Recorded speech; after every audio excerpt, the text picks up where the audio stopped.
Hello, ladies and gentlemen. Bowmaster619 here. Getting late in colorful Colorado. It is now 5:40 Mountain Time. So, welcome to my latest live stream. Today I decided to do something a little bit different.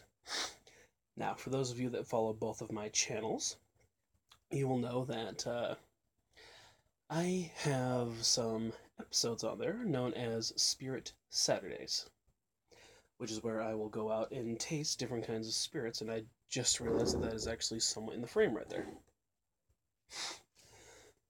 Now, I try to keep all of the slightly more mature material on the other channel, but I decided since I wanted to go ahead and do a live stream today, to why not go ahead and present you with something new, something that I haven't done yet on this channel. So, I've decided to show you something that I just got today on my way home from work, and that would be this. The Sexton Single Malt Irish Whiskey. Now, as you can tell just from the bottle alone, that's a pretty neat bottle they got here. Now, another reason that I think it's quite interesting is because it actually has an entire little short story written on the bottle itself. So, let's go ahead and read that now.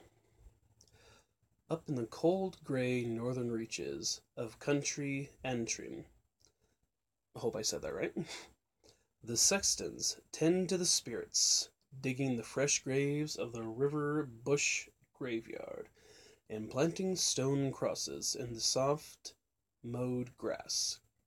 Show up just before dawn, when the dew is glistening on the headstones, and you'll catch the cool morning breeze, carrying the fresh scent of unmistakable oak from a breathing cask.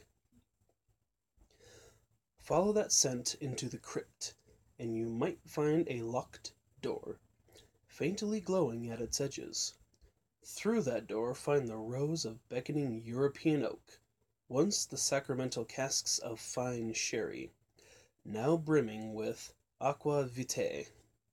You see, to be a sexton is a spiritual trade, and whiskey is their favorite spirit.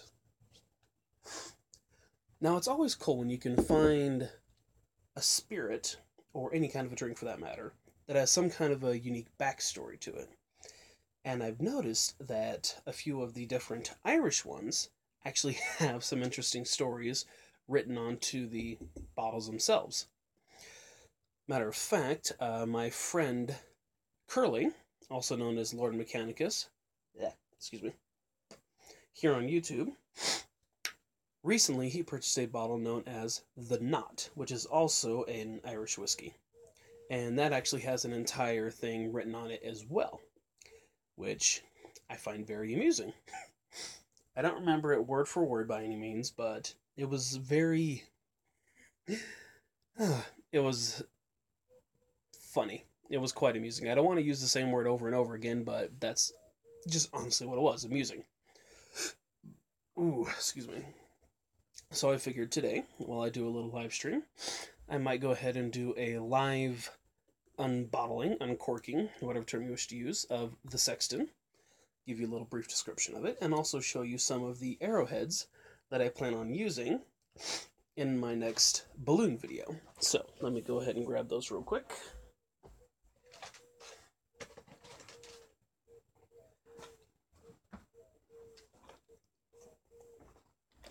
Okay. So, the other day, one of my packs of broadheads did arrive.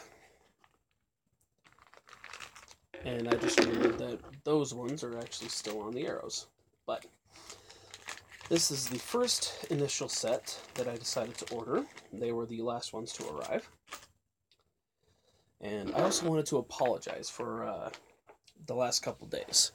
I said that I would be getting you guys pictures of the arrowheads I plan on using, and I did not do that. Mostly because of the fact that those 2 days I was very late getting home. So, here's the first set that arrived. ones that I am dubbing the Demon Bodkins. Because, as you can see, compared to a normal short bodkin, hello Russ, yeah, it's me, nice to see you here, as well as a long bodkin, it looks fairly similar. Difference being that this one is a 3-blade, whereas these ones have 4 edges. Plus, also, this one, as you can tell, is helically twisted, which means not only is that 3-blade wound going to bleed very profusely, but that'll cause an even worse hemorrhaging due to the spiral nature of the arrowhead. So, this one I could potentially actually see being used for big game. Though, more than likely, that one is illegal here in Colorado. Now, the next one I want to show you was the first one that I actually saw on one of the Slingshot channel's Facebook page posts.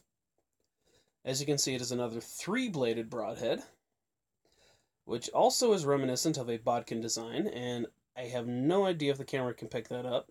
Yes, very slightly. If you look here along the edge, you can see there are actually serrations. Now, the serrations here are not by any means sharp, per se. I mean, I suppose that if you push hard enough that it could still do some damage. It feels more like a file than an actual serration like for a knife. However, that could still do a fair amount of damage. Plus, if you know what you're doing, such as I do, that could also, you could also simply grind those down and see how they go from there. Oh, that actually reminds me, Russ, how did you like those nuts that you had the other day? I have not actually had a chance to watch that video, but I did see the thumbnail for it, so I was just curious. Did they kick your butt? Now, another broadhead that I may very well be using for the balloons would be this one. This one is a bit closer to the 3-blade broadheads I'm sure quite a few of you are used to seeing.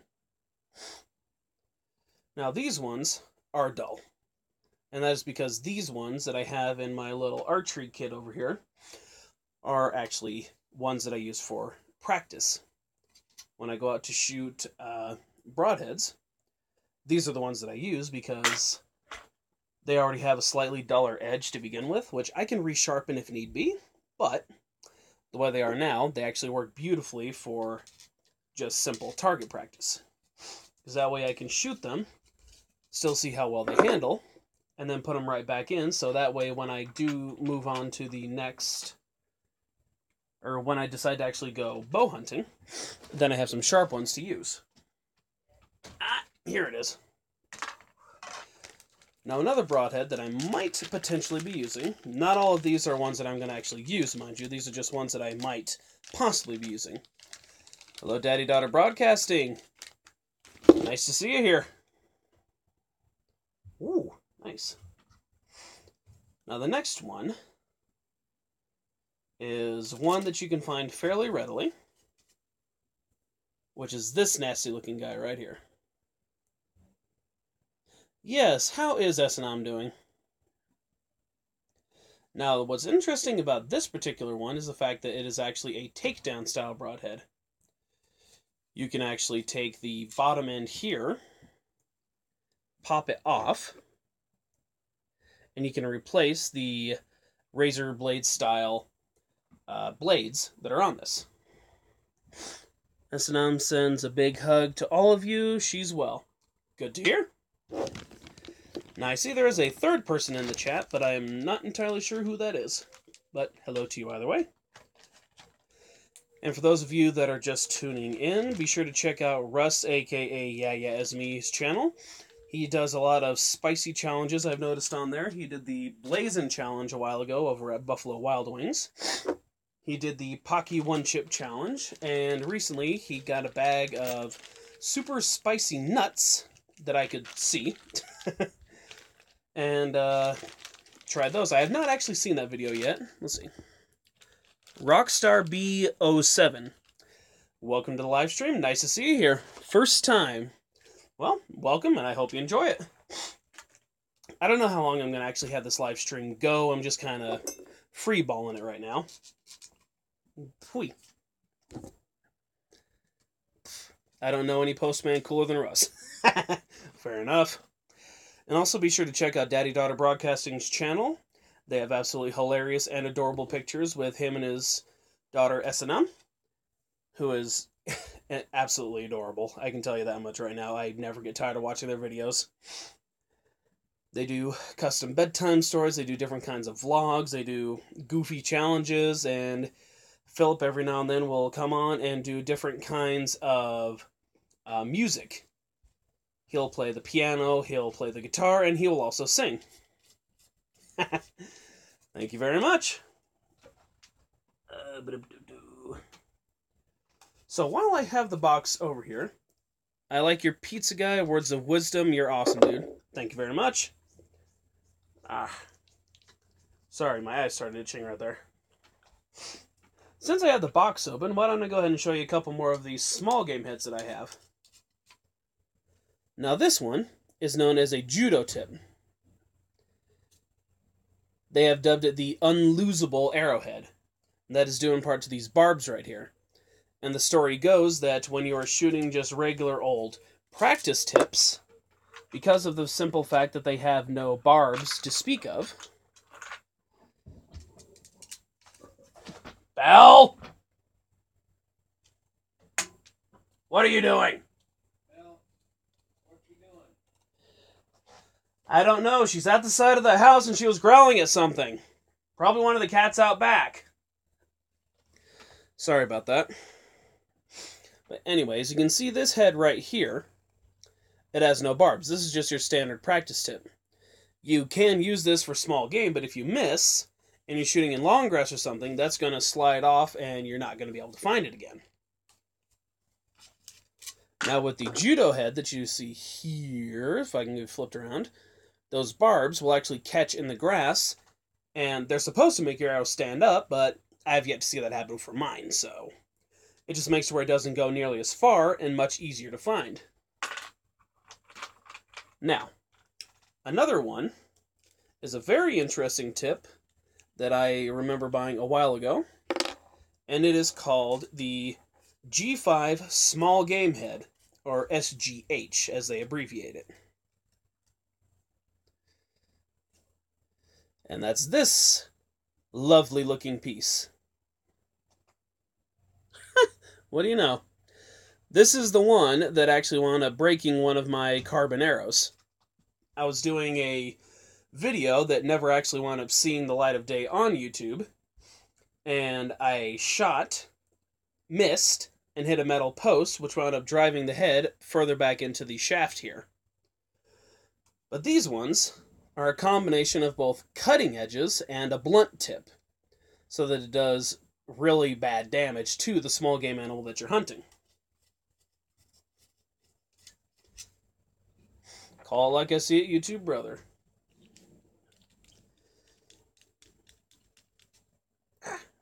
Come on. Now, another fun tip is this one. Slide-on blunt. These are also meant for small game hunting, and they're essentially meant to cause blunt force trauma. First, Boy Scouts, congratulations! I hope you guys enjoy the first meeting. I remember when I was in Boy Scouts, I didn't stay in very long, sadly, because we didn't have a very good troop or troop leader, but I remember my days of being a Boy Scout. And I would show you the Woodsman broadheads that I'm also going to be using, but unfortunately, pretty good, same to you. Thanks, yep, you're very welcome, sir. Have fun. But anyway, the Woodsman broadheads, unfortunately, are out in the shed right now, and I don't particularly... It's not necessarily feasible to run all the way out there during a live stream to grab them, but I'll go ahead and post a couple pictures of those a bit later. So, there's a general idea of some of the broadheads that I'm going to be using. So that's going to be fun. And another thing that I'll go ahead and show you guys real quick is this, which I have no idea if any of you could tell what exactly this is, but this is actually an atlatl, or spear thrower. I remember getting into that quite a while ago, and making atlatls and darts is a lot of fun. It's very historical, and thanks to other various channels here on YouTube, I was able to figure out how to build this bad boy, which is a 3-piece takedown atlatl dart.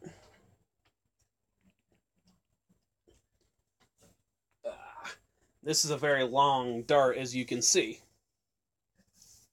I don't remember the exact length, and I need to straighten this just a little bit.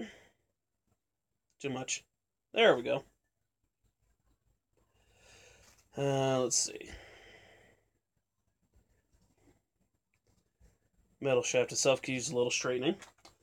But I will go ahead and do a video of this outside later, but for those of you that don't know, you hook the dart into the end of the atlatl here, you grip at the end, and then you throw it. So essentially this provides a lot more leverage and speed and power to the dart that normally you wouldn't be able to do with your bare hands.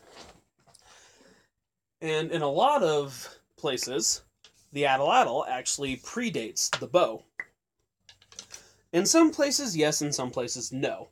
But it has been determined that for the most part, this has long predated the bow.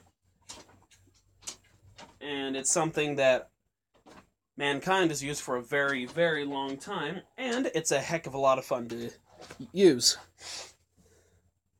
A website I will go ahead and recommend is called Thunderbird Atlatls. Check them out. They have several different kinds of awesome atlatls there, as well as different kinds of darts, ranging from hunting darts all the way to harpoons and things of that sort. And to let everybody know, a harpoon is a type of fishing implement, just in case you didn't know that.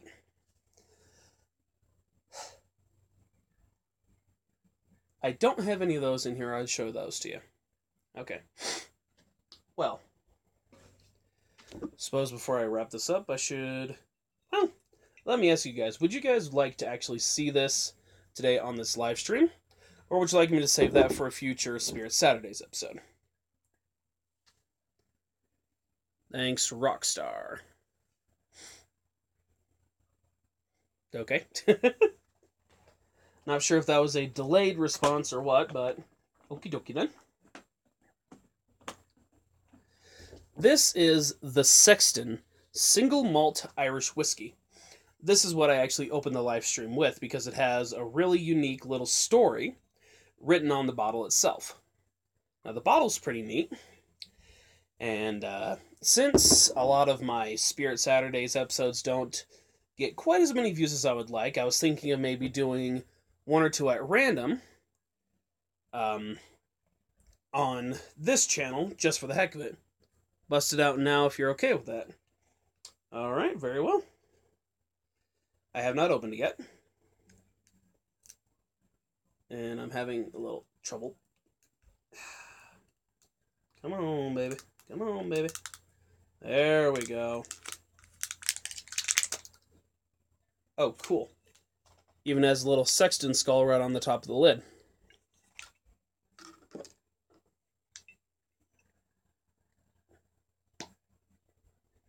I love that sound. Ooh.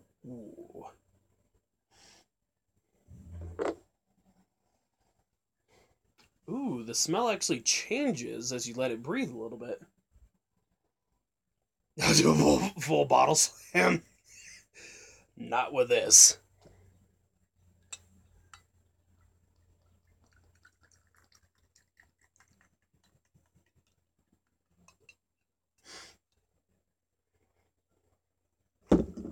Pardon my arm. Alright, so. Floral. Mildly fruity. Smoky with a very slight undertone of... no, not tobacco.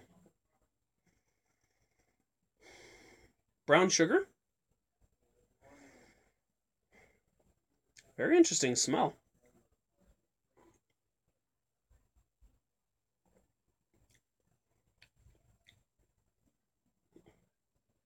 Whoa.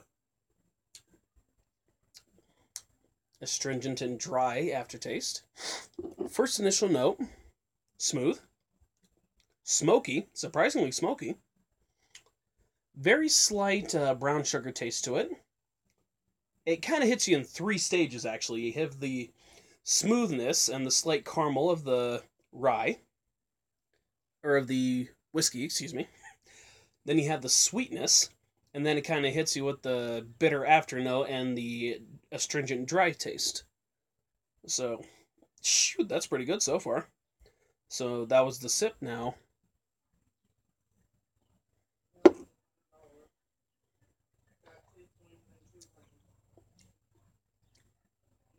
Wow. Very smooth. Tiny bit spicy. Okay. Overall, the Sexton is actually quite good. That's one I would gladly recommend for anyone to give a try to. And for those of you that missed it at the beginning, I will go ahead and read the story just for the heck of it.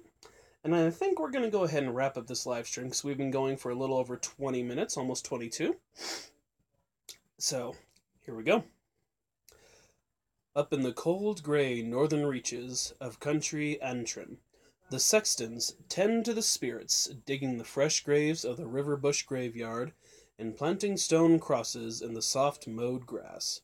Show up just before dawn when the dew is glistening on the headstones, and you'll catch the cool morning breeze, carrying the fresh scent of unmistakable oak from a breathing cask. Follow that scent into the crypt, and you might find a locked door faintly glowing at its edges. Through that door find the rows of beckoning European oak, once the sacramental casks of fine sherry, now brimming with aqua vitae. You see, to be a sexton is a spiritual trade, and whiskey is their favorite spirit. Triple distilled product of Ireland. And that's one thing I absolutely love about different companies out there is each one has a unique story behind it, and some of them actually put a unique story directly onto the bottle itself. That's one of the allures that I personally have in regards to spirits. Come here, Bucks.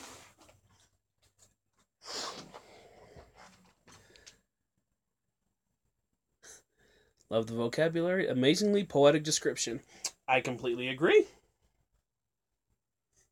I've got a mug hiding up there that has a little drinking slogan on it. Might possibly be Irish or Scottish, I'm not sure. I mean, let's be perfectly honest here. They're the ones that are pretty well known for coming up with different slogans like that, right? I don't know what I'm doing. So, I think we will go ahead and wrap it up for that.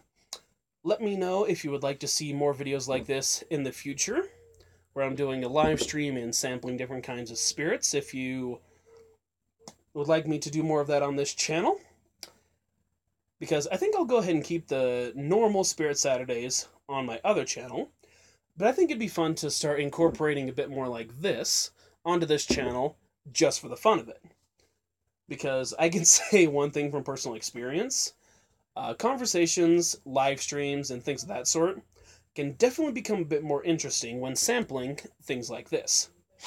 So, that's just an idea, throwing it out there. If you guys would like that, leave a like, leave a comment down below, let me know for sure. Let me know what else you would like to see me try. And I will, for sure today, take some pictures of the other broadheads that I will be using and posting them on my Facebook page. So thank you very much for your patience. I do apologize again. Last 2 days I didn't get home till after 10, so... Whew, excuse me. Not a bad aftertaste. Hello, Aaron. You're coming in just a tad bit late. I'm actually getting fairly close to wrapping this live stream up. But just wanted to let everyone know that that's what's going to happen for that. Pictures are going to be on my Facebook page of the other arrowheads, all the ones that you've seen so far. And yes, that's exactly what we have here. Single malt Irish whiskey. Actually really good stuff. I am very impressed with that. And I'm not going to lie, that was actually a tie between 8 Seconds Canadian or the Sexton. Both right around the same price. This one was $25, the other one was on sale for $20, so there's that. I was also tempted to, what's the flavor profile? Let's see if I can remember. You know what, screw it. Go ahead and just pour another quick one to give you an idea of that.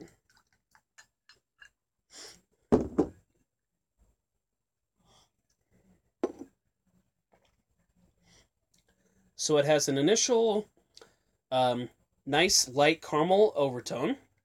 Then you get a slight taste of brown sugar. Smoky.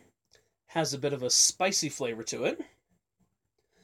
Good glass of Scotch whiskey. I would highly recommend the Sexton then, because it is very good.